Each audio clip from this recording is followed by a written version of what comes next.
Since ascending to the presidency of FIFA in 1998, Sepp Blatter has worked tirelessly to consolidate power and to stifle potential rivals for the position. But amid growing and recent harsh criticism of his leadership, he issued a challenge. He said to his critics, if you don't like the way I'm doing things, then have the courage to run against me. And they have. In fact, 3 men are now running against Blatter. They all came here to Vienna to state their cases. There seems to be a lot of secrets going on. We don't know how the money is spent, what money is spent, who gets what.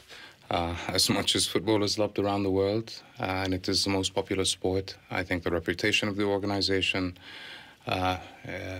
is the opposite. And I think that the only way to change that, to be honest, is a change of leadership, with all respect to everyone. I would like to see much more democracy in terms of decisions in the organization. I think it's not healthy for any kind of organization, company, being depending of just one person. Van Praag, Hussein, any chance of winning? No. I don't know what these people are thinking. They're badly advised.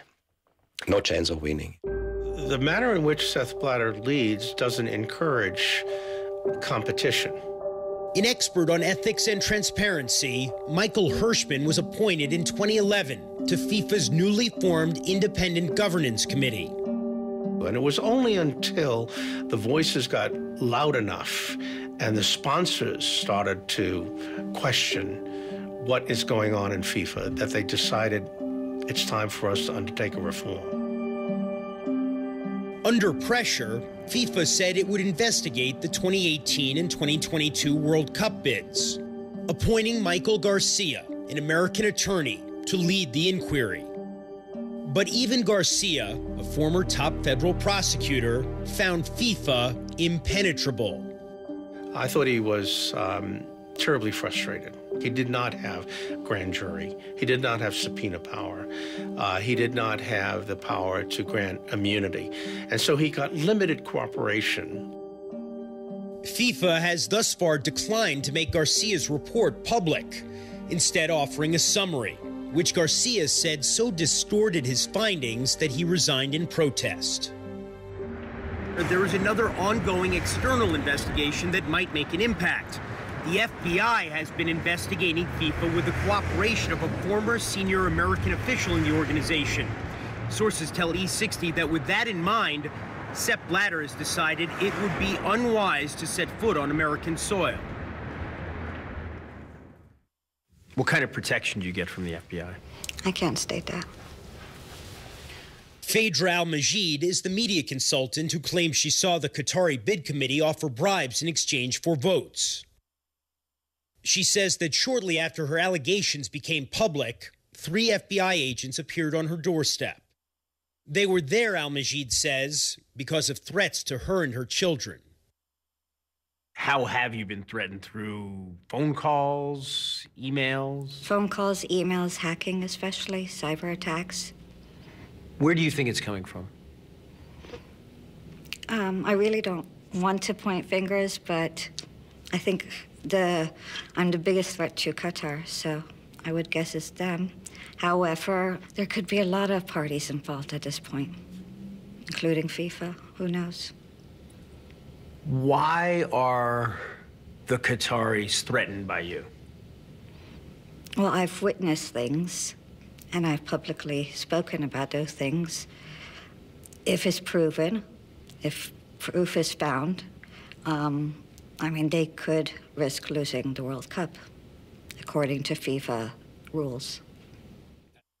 But Blatter says no one is taking away Qatar's World Cup as long as he's in charge. That's unlikely to change on May 29th when the presidential election takes place. Blatter is so confident of victory that he has declined to debate the other candidates or even lay out a platform for a 5th term.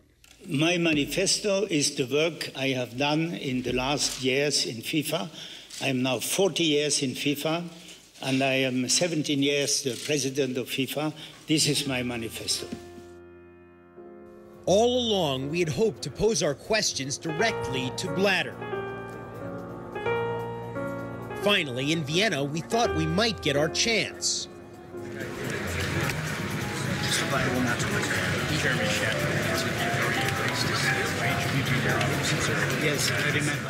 We were told he might talk to us after the meeting's adjourned. So we waited. And waited. He never showed up. The most powerful man in sports, after all, answers to no one. Who do I think football belongs to? Well, ultimately, it belongs to all of us. It belongs to the fans. Football belongs to the people. Football is for everyone. Well, if we didn't watch it, it wouldn't be there. Football basically belongs to everybody. The game was invented in England, codified in England, but it now belongs to the world. FIFA behaves as if it would belong to them. And football definitely doesn't belong to FIFA, and for sure not to their executives.